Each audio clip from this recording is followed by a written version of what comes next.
Good afternoon, everybody, and welcome to Twist Gaming. Thank you so much for taking the time to come hang out with us. We are here at PAX Unplugged 2019 in Philadelphia, Pennsylvania, and I am here with Robert, who is now Arcane Wonders, our buddies, and you have to show me Foundations of Rome, which is a brand new game from Arcane Wonders. Right, so it's going to be coming to Kickstarter. This is your first Kickstarter. This is Arcane Wonders' first Kickstarter. This is a game that we have to bring to Kickstarter. As you can see, it is massive. So it's going to be coming to Kickstarter January 14th. Okay. So a little over a month from now. Okay. So this is the newest game in the Dice Tower Essential line. Okay. It is designed by Emerson Masucci, who we all adore, even before working with him. This is our idea of a Roman civilization game. So this isn't historically accurate, but it is within the realm? Let's call it our fantasy idea of Rome. Okay. So we're going to be building buildings collectively out here within the city. Right. We've got different types of buildings. We've got the insulates, the apartment type buildings. I mean, off the top, there have been a couple of city building games with miniatures and what have you, but I'm looking right off at as you explain the different buildings, and is this what we're going with the 3D? Yes, these are 3D printed, but these are the actual sculpts, actual size. And there is such a variety of the buildings. It's not like large building, medium building. You've got the individual buildings. Very cool. Yep. Okay. And they come in three different types. So you've got the insulates, which were the apartment buildings for population centers. Okay. So those are going to get us population during the game. We've got commercial buildings like bakeries, foundries that are going to generate us money, some commerce. They're going to just victory points. And we've got civic buildings, which are my favorite in the buildings because they are what pretty up the city or make the city a better living environment. I was expecting factories and industry after this, and I'm very excited that we took a different route. So this library. Libraries are good where people live. So it's going to generate points based on where it is in relation to populations, including opponent populations. So we're all collectively building the city. So for example, the library here, this is going to get 12 points during scoring because it's near people. Okay, sweet. So you have your population here for 6, and then. And even better, what goes better with a library than a nice garden outside? Some nice reading. So that's going to get points based on other buildings it's around that make the city beautiful. Okay. But you're also going to be able to upgrade along the way. So we've got these small little cute apartments. Very cute. So that can go here, but we can upgrade it into a larger one. But the interesting thing is during the game, players are also going to be purchasing deeds. Okay. So once they own a lot in the game, it's theirs. They own it. No one can take that from them. So that's what it's going to allow them to build in those spaces. So in order to first build, I need to own the lots. Okay. So this would allow me to build right here. But let's say I own these. I can upgrade as long as I'm going to a larger building. So I could pull these out and go here, bringing this back so I can reshape the city as the game is going on. Must it be the same category of thing? Okay. So you can imagine Rome any way you want to imagine it. Okay, so as I'm upgrading, if other players playing different buildings, I can change my building type in order to change how I'm going to get my points. So let's say that the purple player here decided to put a library here, and let's say that this wasn't actually mine. Well, or actually, let's say this was mine. Okay. And I'm like, I don't really like that I'm giving you 6 points. Right. I mean, pretty. The library's nice for me, people. But my points are even prettier. But so I own these, so maybe I decide I'm going to upgrade and do this. Oh, this doesn't work. Where's my... I decided to put this in. I'm like, well, I've decided that cities aren't really nice. Population's not good there. Just going to put some business and ruin your neighborhood. Such nice! So, but the game, so they're not mean, but you do get that sort of, I can mess with you a little, but only within reason, and I still have to own it. Or if as you continue to play and place buildings, you've decided to change your own personal strategy to maximize your own points. Maybe not so much competitive perspective, but maximizing, Correct. So if I see that an opponent is building a lot of population centers, I go, so it'd be nice to move in there. Right. Very cool. So what are the constraints in order to get the deeds and build the buildings? So simple. On a player's turn, they're going to do one of three things. Okay. That's the beauty of this. This looks nice. It's big on the table, but it's really simple. They're either going to purchase a lot, simply pay the cost of it. It's simple. So are these cards or the lots right here below? with the lots for sale. Okay. I don't think. Oh, it's just on camera. It's here. Let's see if we can move this back and let people see it. How about that? Hey, Josh, could you pan down a little? That's, All right. well, so we've got these lots here. I think you can see that the things, but there's down There we here. go. They cost 2, 3, 4. So it's a river, similar, and a lot of Emerson. So I could bust one for 2. This Okay. means I now own G2. As long as I've got a control marker, I'm going to put this in the G2 slot, and I own it. Okay.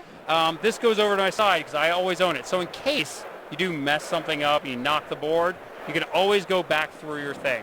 So Very that's cool. one thing I can do. I can purchase. If I don't want to purchase, I can instead just build a building. And building a building is simply placing it into a spot. There's no cost associated. And in fact, if I'm out of control markers to buy D, I'm going to have to build to get them back. So are you... These are limited. There we go. The last thing I can do is I could simply go to the Emperor and be like, hey, I need money. Building a city's expensive. I don't have any money.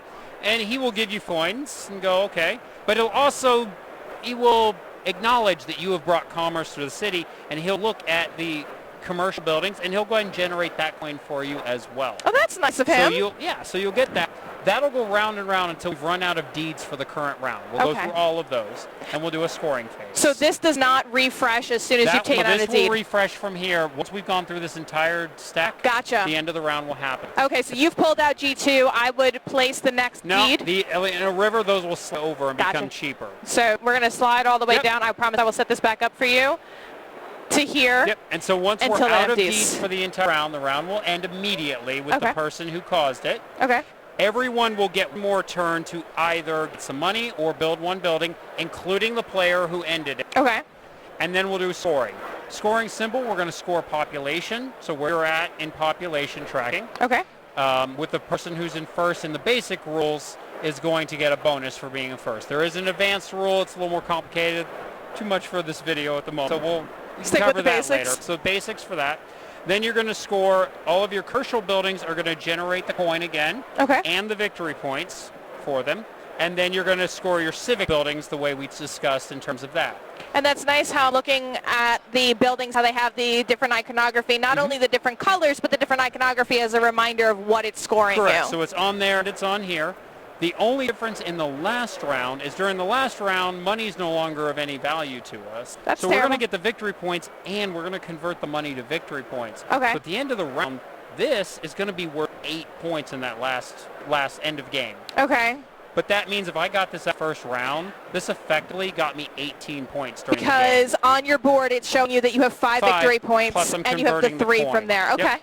So at that point, all the final scoring, that's that one little change, and then whoever has the most points is going to be the winner. Straightforward. So it's a massive game. In addition to this, we're going to have a 5th player expansion and a Monuments expansion, which I wanted in the base, but there was just no way. There's so much here already. But it's going to add things like the Temple of Venus and Temple of Apollo. It's got these beautiful sculpts, Venus being my favorite. Those are shared pool buildings, so everyone can use them. So then are they going to fit with civic buildings, or is it going to have its own rule set? They'll have their own rule set, That's their pretty own cool. special things they do. So and those will be available at launch as well. This is the actual size of the box. I'm going to do this without knocking over the blue player tray. This is giant. Yes, and I've been pointing out the important thing. Still fits in a calyx. Still fits in a calyx. The other cool thing is we're going to do it where these play boards, they're going to be dual layered like this. They're going to have a tray that clips over them. Okay. So they slide into the box and then slide out, take the clip off, put it in front of the player. That's nice. And just go. So you're Play. not bringing out all the buildings in different bags or in styrofoam or what have Right. you, where you have to set everything up, which You're is taking it out of the box, putting it in front of them, and playing. it is the least fun part of playing any game is the setup, I feel like, and the takedown, and that is there's fantastic. basically no setup in this game. Pull it out, set it up, put a board, deal out 6 so everyone starts with some deeds. Split the deed into roughly 3. We actually don't count them out. You just randomly split it in 3, so you don't. The rounds are random length, and you're ready to go. That's it. Awesome. Robert, I want to find out more about when the Kickstarter is going to launch or what's going to happen during the Kickstarter. Are you guys going to be doing any stretch goals, specials, what have you? So there are stretch goals. We're still finalizing those. Those will mostly affect expansions. The base is pretty much solid, mostly adding more temples and things like that. The Kickstarter launches January 14th. You can sign up right now at foundationsofrome.com, which will also allow you to get information, but also will allow you to reserve a 2.5-inch metal statue that is this guy here. the first player marker. It'll be available during the Kickstarter if you don't, but you can reserve it for free right now if you sign at the link. That's very cool. And obviously the building quality here is prototype. Right. What are these final colors? Are these... Not final color. We haven't solidified the final colors yet. We just kept them in one set for this. But this is the final sizing and molds as far as that goes. Fantastic. Anything else that you want to make sure that our viewers know? No, that's pretty much That's it. fantastic. We're excited for this game. Hey, Emerson, why don't you come over for 1 second and say hi? This is what you... And this designer of the game. Very cool. Thank you so much for designing the game. I want to ask you where the inspiration came from. I know you're not mic'd up, but... Okay. Actually, it's got a long story. It started off as a space station I was helping develop a space station building game. And then it turned into a city building game. And it was over, 3 years or so. So it's been in the process for a long time now. That's fantastic. What made you just switch from the idea of space station to city building? Is it because it fit better with the mechanisms or the mechanics, or how? Well, it's a long story, but yeah, mostly because it does fit better with it. We couldn't quite use the space station building game because it was actually designed at that time. I was helping develop it. I did a lot of work on it, and they said, well, since you did all this work, what can we do to leverage it? I said, well, I could probably turn it into a city building game. And Rome is absolutely beautiful. We were talking about the city buildings, which I think is a fantastic setting for it. Was the reason you chose Rome over a different kind of city? Is this something that you're partial to? We went, I think it was like 3 months, we were going over all these different ideas of what theme we wanted to put on it, because it was initially a regular, like, modern city building theme. That's why it's all, very grid structure. Right. At one point it was on the moon, it was on Atlantis, it was anthropomorphic animals at some point. We could always go back to building Rome on the moon. With anthropomorphic animals, I'm liking this idea. It's going to be Let's the just expansion. get rid of all of this. Yes. I mean, you wanted to do the Venus statues. What I think you're missing the opportunity for is the anthropomorphic moon dwellers. Seriously, opportunities. That's great. Yeah, this is a long time in the making, for sure. Awesome. Thank you so much for letting Robert come and steal you for the interview. I appreciate it. No worries. Pleasure. Yeah, it was a pleasure. Thank you. And Robert, thank you so much for your time. Thank I you. genuinely appreciate it. Thank you. And thank you folks all at home. Make sure that you check out the Foundations of Rome coming to Kickstarter January 14th.